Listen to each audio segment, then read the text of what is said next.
하나님 말씀 데살로니가전서 2장 17절에서 20절에 있는 말씀까지 같이 읽겠습니다. 제 성경 신약성경 330쪽에 있어요. 17절 말씀부터 같이 읽습니다. 형제들아, 우리가 잠시 너희를 떠난 것은 얼굴이요 마음은 아니니 너희 얼굴 보기를 열정으로 더욱 힘썼노라. 그러므로 나 바울은 한 번, 두 번 너희에게 가고자 하였으나 사탄이 우리를 막았도다. 우리의 소망이나 기쁨이나 자랑의 면류관이 무엇이냐? 그가 강림하실 때 우리 주 예수 앞에 너희가 아니냐? 너희는 우리의 영광이요 기쁨이니라. 아멘. 우리 번역되어진 성경으로 보면 이 부분이 얼마나 애절하고 마치 가장 사랑하는 연인에게 보내는 편지라는 그 사실에 대해서 많이 느끼지를 못할 수가 있어요. 우리말로 번역된 이 글을 읽어보면 애절함이나 혹은 그 서로 간의 사랑이 절절하게 묻어나는 그런 장면이 크게 언어적으로 우리 마음에 와닿지가 않아요. 그러나 헬라어 원문을 보면 오늘 우리가 읽은 이 본문은 마치 어느 남녀의 아주 뜨거운 그러한 사랑의 열정이 담겨있는 러브 스토리가 담겨있는 그러한 글로 기록이 되어 있다는 사실이에요. 그래서 데살로니가전서 2장 17절에서 20절을 가리켜서 바울의 연애 서신이라고도 표현해도 과언이 아닐 정도로 바울이 얼마나 데살로니가 교회의 성도들에 대한 열정 그리고 사모함 그리고 그 사랑을 가지고 있는가를 나타내는 본문이 바로 헬라어 원문에는 그렇게 나와요. 근데 우리 번역 성경에는 이러한 부분들을 우리 마음속에 깊이 뭔가 좀 와닿는 그런 느낌이 잘 표현되지 않은 것 같아요. 그래서 우리가 성경을 읽고 또 성경을 배울 때에는 목회자들로부터 헬라어 원문이 어떻게 기록이 됐는가에 대한 것도 물어서 하나님의 뜻이 우리에게 제대로 전달되어져야 한다는 것을 우리가 깨달아야 한다는 거예요. 그래서 목회자들은 될 수 있으면 히브리어와 헬라어 사전을 가지고 늘 원어를 옆에 놓고 연구하면서 우리의 번역 성경이 다 미처 우리에게 설명해 주지 못하는 부분까지도 다 설명하고 성도들에게 가르쳐 주므로 하나님의 말씀이 우리 가운데 얼마나 더 확실하고 중하게 증거되어야 하는 것인가를 깨닫게 해줘야 한다는 거예요. 자, 잠시 너희를 떠난 것은 그랬어요. 형제들아, 우리가 잠시 너희를 떠난 것은 얼굴이 아니요 마음은 아니니. 잠시 너희를 떠난 것은 얼굴이요 마음은 아니니 너희 얼굴 보기를 열정으로 더욱 힘썼노라. 잠시 너희를 떠난 것은 아프로타니스텐테스라는 말인데 아프쉐몬이라는 이 말에서 이제 이 말이 유래가 돼요. 그런데 이 말을 직역을 하면 어떻게 되냐면 우리에게 번역되어진 이 성경과는 전혀 딴 느낌을 받을 수가 있어요. 우리 성경에는 뭐라고 나왔어요? 잠시 너희를 떠난 것은 그랬어요. 근데 원문에는 어떻게 나오냐면 이렇게 나와요. 너희로부터 고아가 되었다. 너희로부터 고아가 되었다. 그냥 바울이 지금 데살로니가 교회 성도들과 떨어져 있는 이 기간을 가리켜서 뭐라고 이야기하냐면 마치 자기가 부모가 없는 고아처럼 된 사람처럼 되었다는 것으로 표현하고 있다는 거예요. 우리 성경에는 잠시 떠나 있다라고 표현을 해놨는데, 번역을 해놨는데, 원문에는 어떻게 나오냐면, 너희들과 떨어져 있는 이 기간이 마치 내가 부모가 없어서 그 어머니, 아버지를 정말 마음속에서 평생에 만나보고 싶어하고 그리워하는 고아의 심정이 되었다는 거예요. 고아처럼 되었다는 거예요. 고아처럼. 그러니까 이걸 직역을 해놨다면 더 우리들에게 얼마나 뜨겁게 우리 심령 속에 이 말씀이 다가올 수 있냐 이거예요. 근데 번역에 너무 이러한 부분들이 약하게 표현됨으로 인해서 정말 본문에서 볼 수 있는 그 뜨거움, 그 열정, 그리고 그 애절함을 우리가 못 느낄 수 있다는 거예요. 그래서 원문을 반드시 잘 목사님들은 확인을 해봐야 한다는 것이죠. 고아가 되었다라는 말이에요. 이 말이. 잠시 너희를 떠난 것은 이게 원문을 보면 고아가 되었다.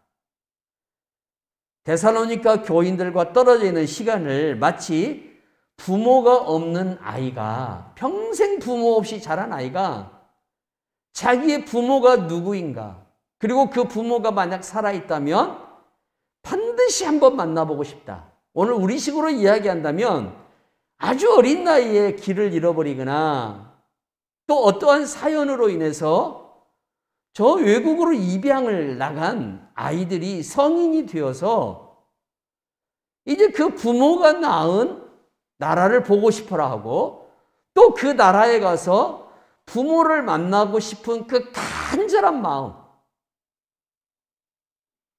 피부색도 다르고 얼굴도 다르고 분명 동양인의 모습인데 서양 가정에서 자란 이 아이들, 입양 아이들이 나중에 커서 결국 이 한국이라는 나라를 다시 찾아오게 되고 그리고 한국이라는 나라에서 어딘가에 살고 있을 자기를 낳아준 그 부모를 간절히 만나기를 원하는 그 입양해서 성인이 된 분들의 사연을 TV에서 우리가 종종 만나잖아요. 마치 바울의 심정이 그런 심정이라는 거예요. 데살로니가 교인들을 그렇게 바울이 사모하고 그렇게 만나기를 원했다는 거예요. 여러분 한번 보십시오.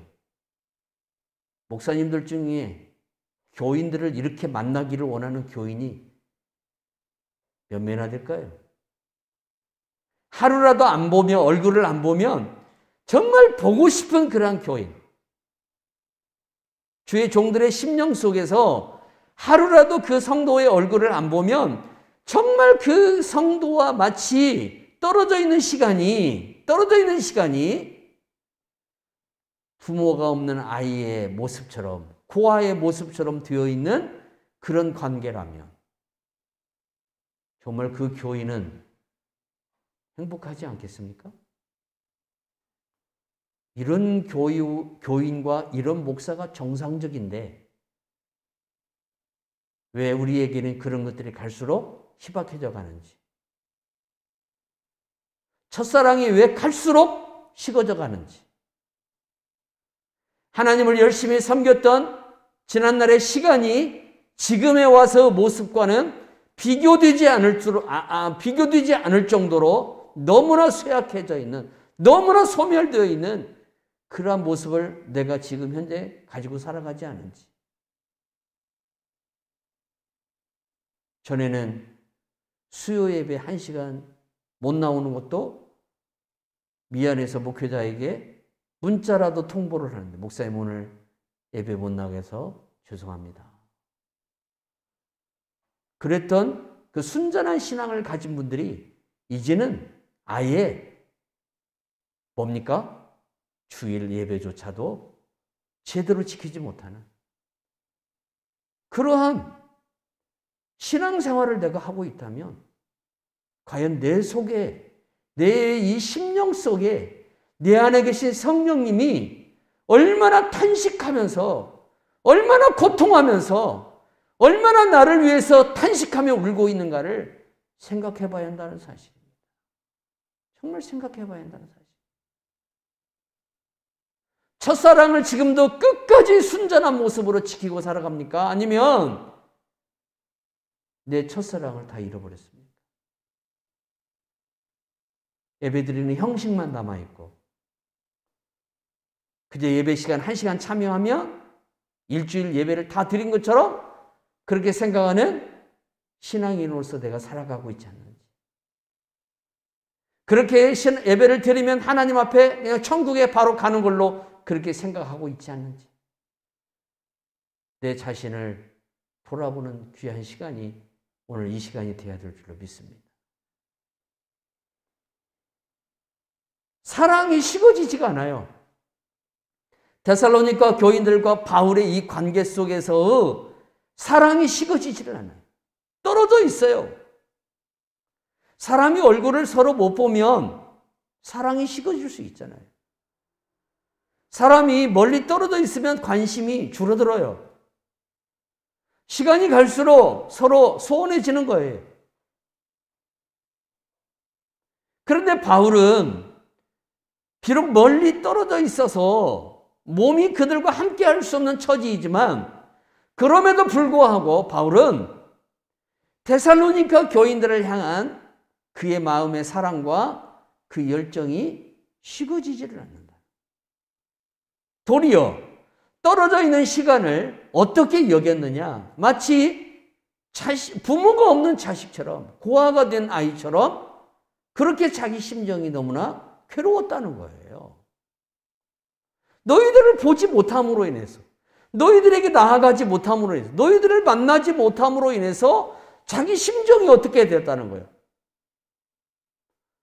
자기를 낳아준 부모가 누구인가를 간절히 보기를 원하고 그 부모의 얼굴을 단 한 번이라도 봤으면 좋겠다고 하는 그 고아 아이들의 그 간절한 바람이, 그 간절한 마음이 바울의 심령이었다는 거예요.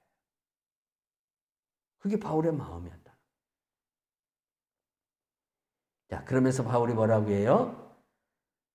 얼굴이요 마음은 아니니 그랬어요. 얼굴이요 마음은 아니니. 자, 마음, 헬라어로 카르디아라는 말이죠. 감성적인 마음 혹은 감정, 애정 뭐 이런 것을 뜻해요. 그러니까 원어를 보면 마치 무엇을 보는 것 같냐면 어느 남녀의 그 뜨거운 사랑이 마치 이별이라는 잠시 동안의 그 순간에 견디지 못하고 서로가 서로를 간절히 보기를 원하는 마치 로미오와 줄리엣과 같은 그러한 모습이 여기에서 나타나고 있다는 거예요. 근데 우리 성경에는 그게 우리말로 번역된 이 번역 성경에는 그런 것들이 좀 리얼하게 안 나와요. 원문을 보니까 수예배를 준비하면서 이 원문을 보니까 마치 로미오와 줄리엣의 그 사랑처럼 바울이 얼마나 이들을 사랑하고 얼마나 간절히 마치 남녀가 사랑하는 것처럼 멀리 외국에 떠나보낸 자식을 간절히 사모하는 어느 어미의 마음처럼 그 아들이 돌아오기를 간절히 기다리는 어느 어머니의 그러한 모습처럼 바울이 데살로니가 교인들을 그렇게 사랑하고 그렇게 만나기를 원했다는 사실입니다. 요즘 이런 목사님하고 이런 성도들이 얼마나 있을까요? 예? 요즘 신앙생활하는 우리 교회뿐만 아니라 많은 교회들 가운데 정말 이런 마음을 갖고 있는, 이런 사랑을 갖고 있는 교인들과 목회자가 과연 얼마나 될까요? 솔직히 드뭅니다. 드물어요. 목사도 흔하다 보니까, 교회도 흔하다 보니까 내 마음에 안 들으면 다른 데로 가면 되고 내 마음에 안 들으면 목사 바꾸면 되고 내 마음에 안 들면 내가 떠나면 되고 그런 시대입니다. 그러면 여러분 이 데살로니가 전서가 쓰여질 때 당시에 성도들의 신앙의 모습과 2000년이 지난 지금 우리들의 신앙의 모습이 어떻다는 겁니까? 너무나 다르다는 겁니다. 너무나 다르다는 겁니다. 목사님들과 만나서 교회 이야기를 서로 나누다 보면 정말 가슴 아픈 이야기들을 많이 들어요. 그렇게 기도를 하고 그렇게 힘써서 어느 정도 세워놓으면 과거 자기가 밑바닥에서부터 올라온 그것을 다 잃어버린다는 거예요. 다 잃어버려요. 그리고 어떻게 해요? 결국 목회자의 마음에 칼을 하나 꽂아놓고 교회를 떠나더라는 거예요. 그러나 그 목사님은 그 칼을 뺄 수가 없어요. 그냥 꽂은 상태로 사는 거예요. 꽂은 상태로. 주님만 아시니까. 주님만 아시니까. 그러한 신앙생활을 하는 분들이 참 우리 주변에 보면 종종 눈에 띄어요. 바울이 말합니다. 얼굴이요 마음은 아니니. 그러나 바울은 내가 너희들을 지금 못 만나. 얼굴을 맞대고 못 만난다 이거예요. 그럼 마음은 아니라는 거예요. 마음은. 마음은 정말 너희들과 여전히 함께하고 있고 지금 너희들과 동행하고 있다는 거예요. 마음, 카르디아라는 말. 그러니까 데살로니가 교인들을 향한 그의 예정적인 정말 이 사랑의 마음이 얼마나 대단했는가를 알 수가 있어요. 여러분 바울이 쓴 서신서들이 많은데 그 서신서에서도 이 정도의 예정을 표현하는 서신서는 없어요. 그러면 데살로니가 교회 성도들의 신앙이 어느 정도였는가를 바울이 자기의 표현을 통해서 우리는 알 수가 있어요. 이런 교인들이었다는 거예요. 바울이 이렇게 온갖 애정을 쏟아 부술 수밖에 없는 그러한 그렇게 사랑할 수밖에 없는 성도들이었다. 여러분 지금 우리가 이 데살로니가 전서에 나오는 이 교인들을 배워야 됩니다. 본받아야 됩니다. 주님이 에베소 교회에 나타나셔서 책망하신 것이 무엇입니까? 사랑을 잃어버렸다는 겁니다. 첫사랑을 잃어버렸다. 주님을 만났던 그 첫사랑을 다 잃어버렸어요. 데살로니가 교인들과 바울이 만났어요. 주님 안에서 주님의 선택된 뜻 안에서 서로를 만나게 해주셨어요. 근데 데살로니가 교인들이 이 바울과의 만남을 후회하지 않고 바울이 전하는 복음을 그대로 받아들였어요. 그리고 바울은 이제 거기를 떠나서 다른 곳으로 이제 복음을 전하러 갑니다.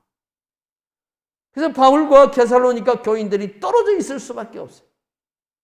물론 디모데가 남아서 데살로니가 교회를 계속해서 목회하고 있었지만 데살로니가 교인들이 바울을 향한 그 마음, 또 바울이 데살로니가 교인들을 향한 그 마음이 변치를 않는 거예요. 변치를.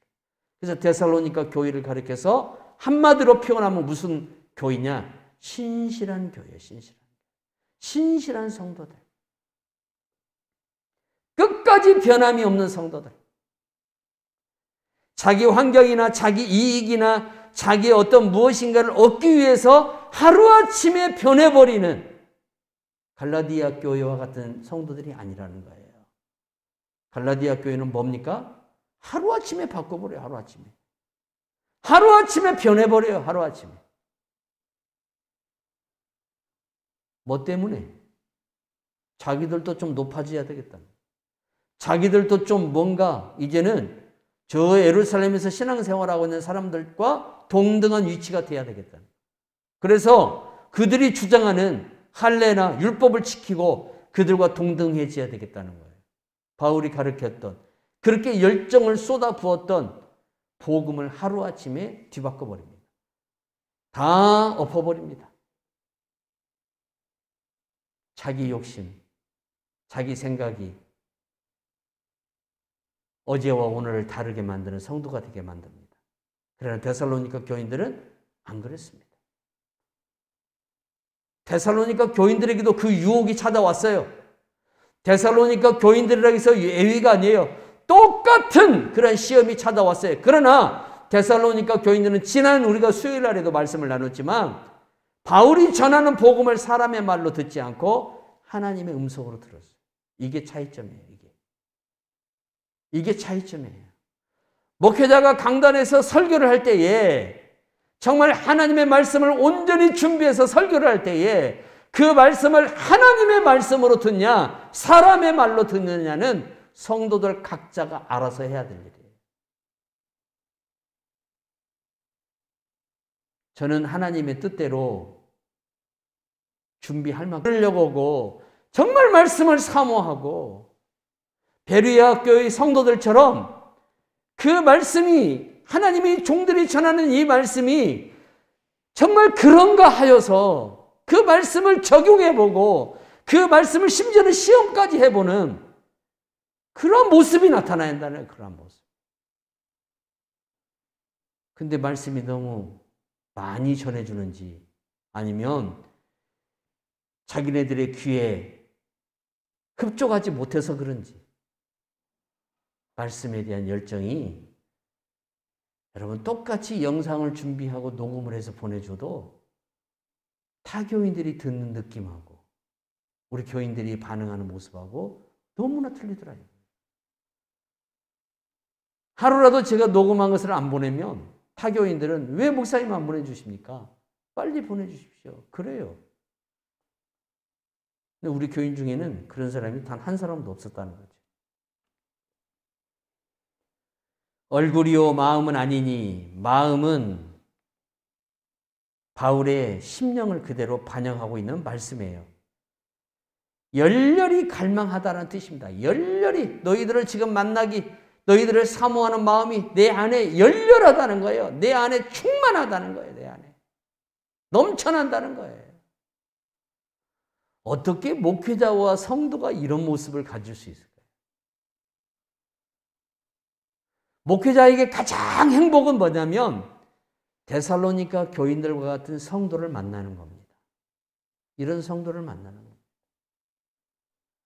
정말 말씀을 듣기 위해서 아무리 먼 거리라도 아무리 바쁜 시간이라도 하나님의 교회에 쫓아오는 사람, 그 목회자가 서서 말씀을 전하는 그 강단 앞에 오는 사람.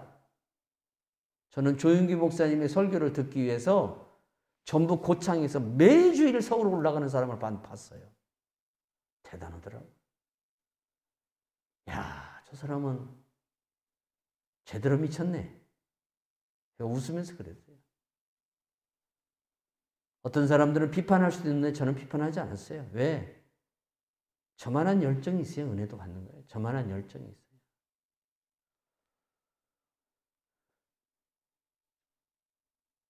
바울은 본절에서 그가 데살로니가를 떠나 있음에도 불구하고 그의 열렬한 그 애정, 그 교회를 향한 그의 사랑이 얼마나 대단한가를 언어를 통해서 표현하고 있어요. 언어를 통해서. 헬라어 원문을 보면 그렇게 나오고 있어요. 자, 그러면서 바울이 오늘 뭐라고 합니까? 18절 보세요. 그러므로 나 바울은 한 번, 두 번 너희에게 가고자 하였으나 두 번 가려고 그랬어요. 한 번 가고 두 번 가려고 그랬어요. 한 번, 두 번 가려고 하였으나 사단이 우리를 막았도다. 사단이 우리를 막았도다. 바울의 열렬한 이 데살로니가 교회를 향한 사랑, 데살로니가 교회를 향한 그 바울의 열렬한 그 마음, 갈망하는 그 마음을 가지고 바울이 그들에게 한 두 번 정도 나아가려고 그랬어요. 가보려고 그랬어요. 그런데 사단이가 바울의 발길을 막는 거예요. 그래서 바울이 데살로니가 교회를 가지를 못했어요. 그러면 이 사단이가 뭘까요? 이 사단이가. 왜 사단이가 이 일을 방해했을까요? 바울이 데살로니가로 감으로 인해서 데살로니가 성도들의 믿음은 더 굳건해질 것이고 데살로니가 성도들은 더 믿음의 사람으로 향상될 것이 뻔한 거예요.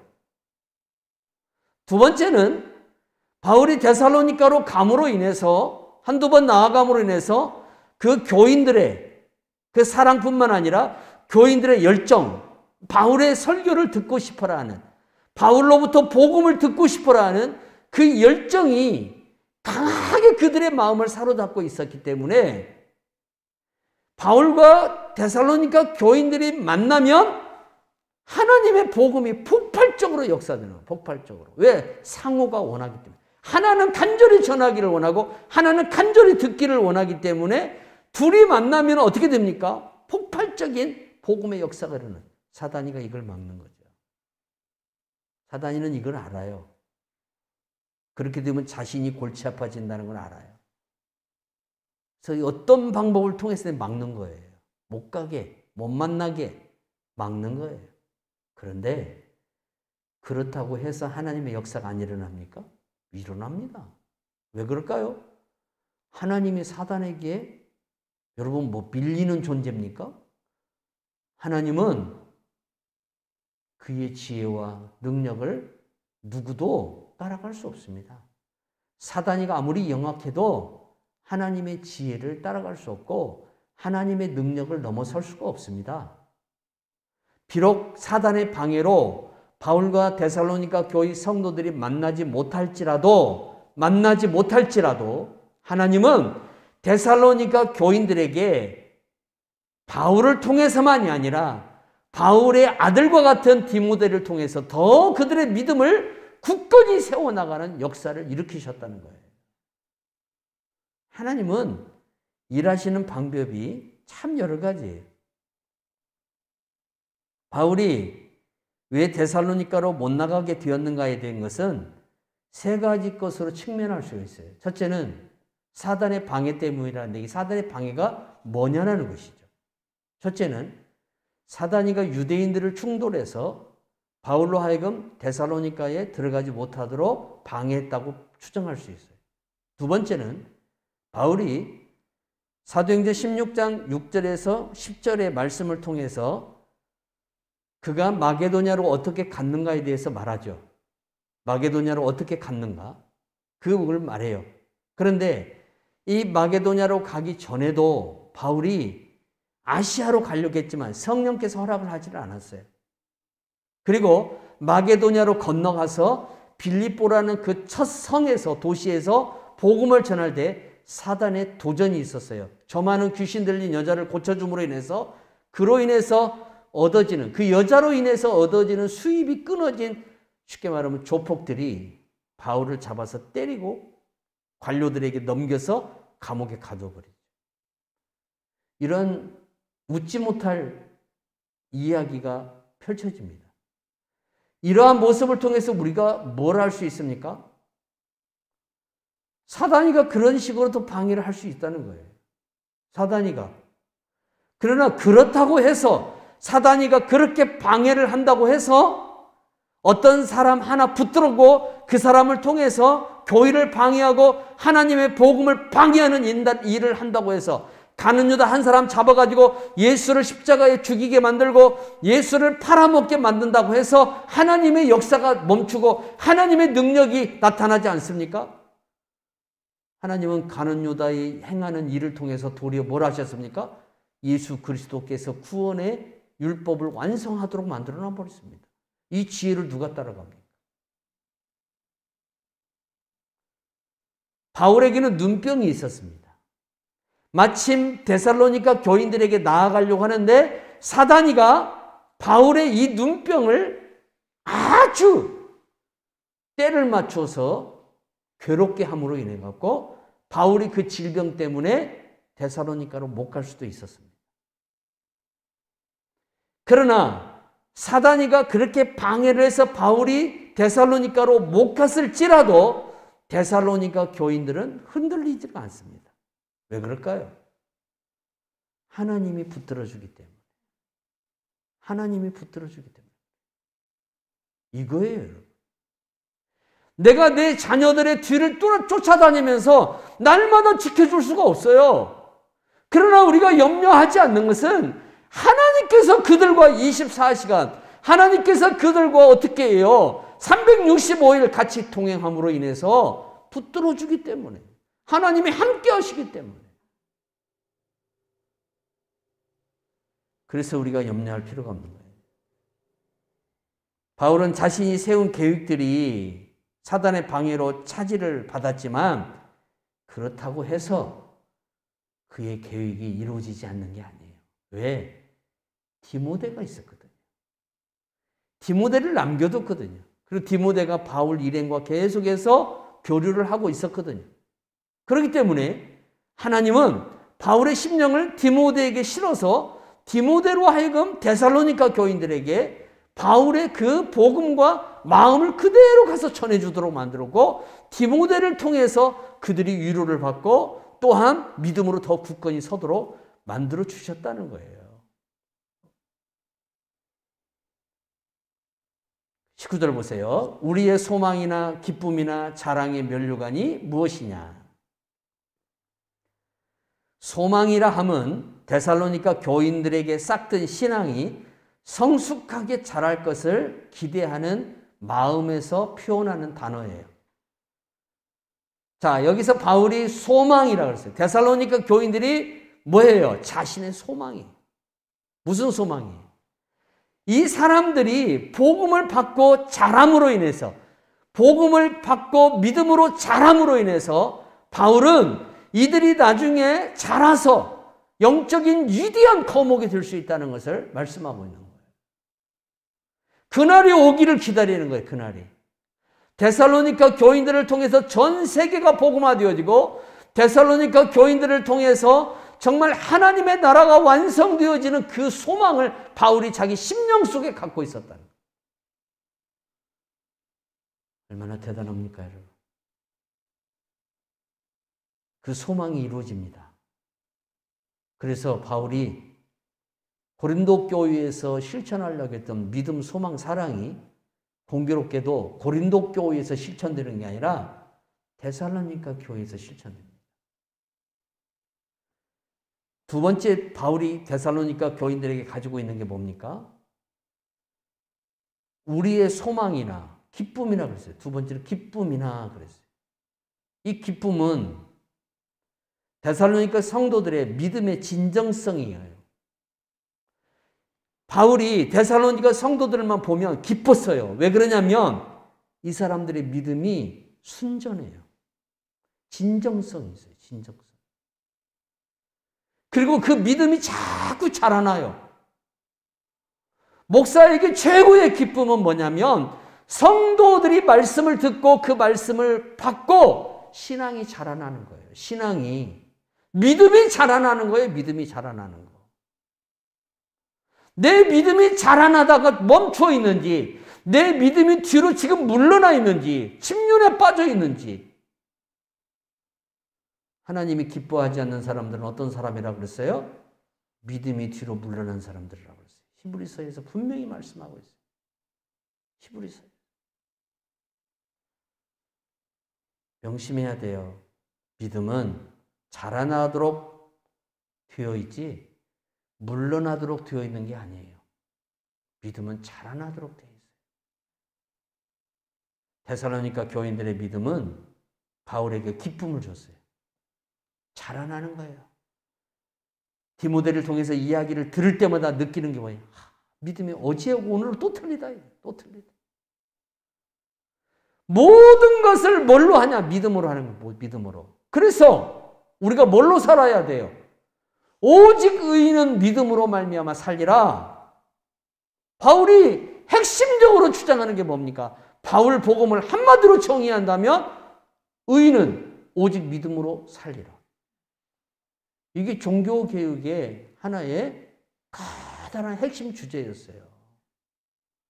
우리가 카톨릭으로부터 종교개혁을 할 때에 가장 핵심적인 주제가 뭐였냐면 오직 믿음으로, 오직 믿음으로, 오직 성경으로, 오직 하나님의 은혜로. 이 세 가지.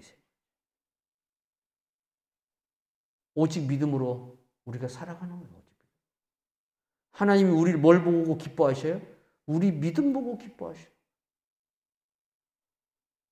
목회자들이 성도들을 보면서 뭘 보고 기뻐해요? 성도들의 믿음의 그 진보, 믿음이 자라나는 모습을 보면서 기뻐해요. 그런데 하나님이 탄식하고 목회자들이 탄식하는 이유가 뭐예요? 성도들의 믿음이 뒤로 침륜에 빠진다는 거예요. 믿음이 뒤로 물러난다는 거예요. 그걸 보고 탄식하시는 거예요. 데살로니가 교인들은 믿음이 정말로 남달랐다고 볼 수 있죠. 그래서 바울이 그 다음 뭐라고 얘기합니까? 이렇게 이야기합니다. 자랑의 면류관이 무엇이냐 그랬어요. 바울이 나중에 하나님 앞에 섰을 때에 하나님이 너 자랑할 거 있으면 하나 해봐 라고 만약 묻는다면 주님, 내가 세상에서 예수 복음 전할 때에 데살로니가라는 교회 하나를 개척했는데 내 자랑거리가 그 교회입니다. 그 교회가 내 자랑거리입니다. 여러분, 담임 목사가 어디를 가면 자랑하는 교인들이 있어요. 자랑하는 교인들. 자랑하는 교인이 돼야지 근심하는 교인이 돼서는 안 된다는 거예요. 자랑하는 교인이 되시기를 바랍니다. 목회자가 어디를 가면 누구에게 이야기할 때, 내 교인 이야기할 때 자랑하는 교인이 돼야 돼. 자랑하는. 뭘 자랑해요? 그의 믿음을 자랑하는 거예요. 그분의 신앙을 자랑하는 거예요. 그분이 예수 믿고 돈 벌고 예수 믿고 건강, 그거 자랑하는 게 아니라 그분이 예수를 믿는데 환난 가운데서도 그 환난을 이겨내고 근심 가운데서 근심을 기쁨으로 바꾸고 낮은 자리에 있었지만 하나님을 높이는 사람이 되고 없는 자였지만 하나님의 은혜로 말미암아 날마다 부자처럼 없지만은 부자처럼 살아가는 그 믿음으로 사는 모습을 자랑하는 거예요. 그런 모습. 그런 성도가 돼야 돼요. 바울은 이제 데살로니가 교인들한테 뭘 이야기합니까? 아주 중요한 것을 이야기합니다. 자, 너희들의 이런 신앙이 내가 어디를 갔더니 너희들을 자랑한다. 근데 이런 너희들의 신앙이 이제 언제 결론이 되냐? 여기서 뭐라 그래요? 그가 강림하실 때 우리 주 예수 앞에서 너희가 아니냐? 자, 우리 주님이 이 땅에 다시 강림하는 그날, 다시 강림하는 그날, 그리스도께서 이 땅에 다시 오시는 그날, 파루시아라는 말이에요. 헬라어로. 파루시아라는 말인데 이 말은 언제 사용했냐면 황제, 로마의 황제 정도 되는 그러한 인물이 어느 지역을 방문할 때 사용하는 단어가 파루시아예요. 그래서 바울이 우리 주님이 이 땅에 다시 올 때의 그 모습을 헬라어 원어로 뭐라고 표현하냐면 파루시아라고 그랬어요. 아주 위대한 왕 중의 왕이신 우리 예수님이 이 땅에 다시 오는 그날, 너희들이 땅에서 수고한, 너희들로 하여서 얻어진 그 기쁨, 너희들을 향한 그 소망이 열매를 거둔 이 모든 것들을 우리 강림하시는 주님은 너희들에게 다 갚아주시고 너희들을 칭찬할 것이고 너희들에게 새하늘과 새 땅에서 영원히 목마르지 않는 아버지로부터 오는 생수를 먹고 일용할 그 영원히 배고프지 않는 떡을 먹으면서 영생을 하는 축복을 너희들이 받을 것이라는 거예요. 이것을 바울이 지금 데살로니가 교인들한테 말씀하고 있는 거예요. 그러면서 20절에서 뭐라고 얘기죠? 너희는 우리의 영광이요 기쁨이니라. 자, 여러분 선수들이 필드에 나가서 열심히 운동을 하고 승리하고 돌아옵니다.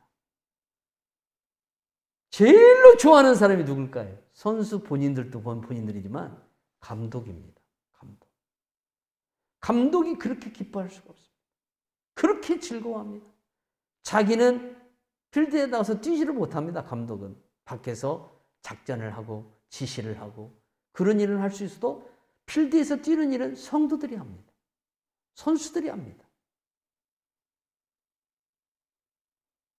그러나 기뻐하기는 감독이 최고로 기뻐합니다. 마치 바울의 심령이 그랬다는 거예요. 바울의 심령이. 여러분, 이렇게 표현되어질 수 있는 그러한 교회라는 것은요, 정말 대단한 거예요, 이 교인들이.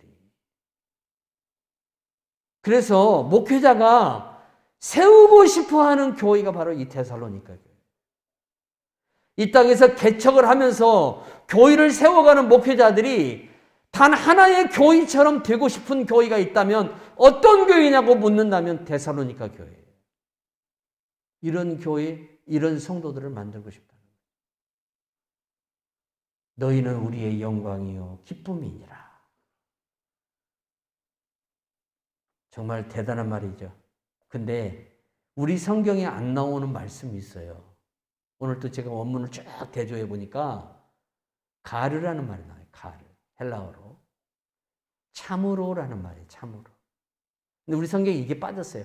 그러니까 여기 너희는 우리의 영광이요 기쁨이니라 이 앞에 너희는 이 앞에 뭐가 들어가야 되냐? 가르라는 말이 들어가야 돼요. 참으로 너희는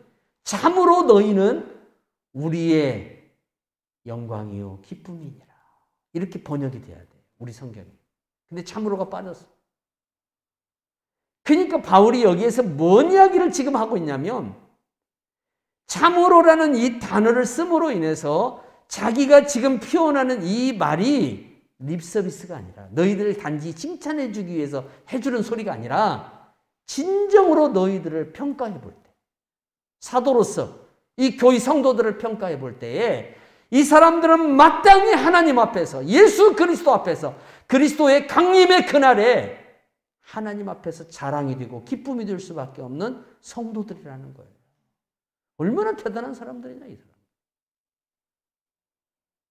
여러분 우리의 목표점을 어디에다가 둬야 돼요? 우리 신앙이 우리 예성교회 성도들의 신앙의 목표점이 어디에 있어야 되냐 이거예요. 데살로니가 교인 정도는 돼야 할 거 아니냐 이거예요. 데살로니가 교인 정도는 돼야 되죠. 그런데 이런 성도가 되기 위해서 믿음으로 진보하기는커녕 내가 갖고 있는 첫사랑 그 순전했던 그 믿음조차도 지금 상실하고 내가 살아가고 있다.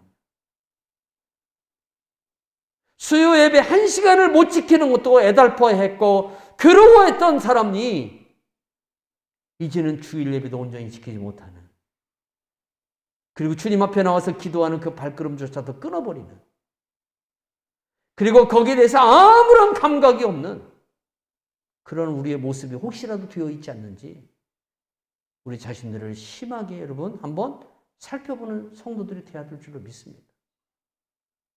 그래서 우리가 오늘 지금 가슴을 쳐야 됩니다. 내 믿음이 어떤 믿음인가? 과연 우리의 목자 되신 예수님이 나를 보면서 자랑할 수 있겠는가?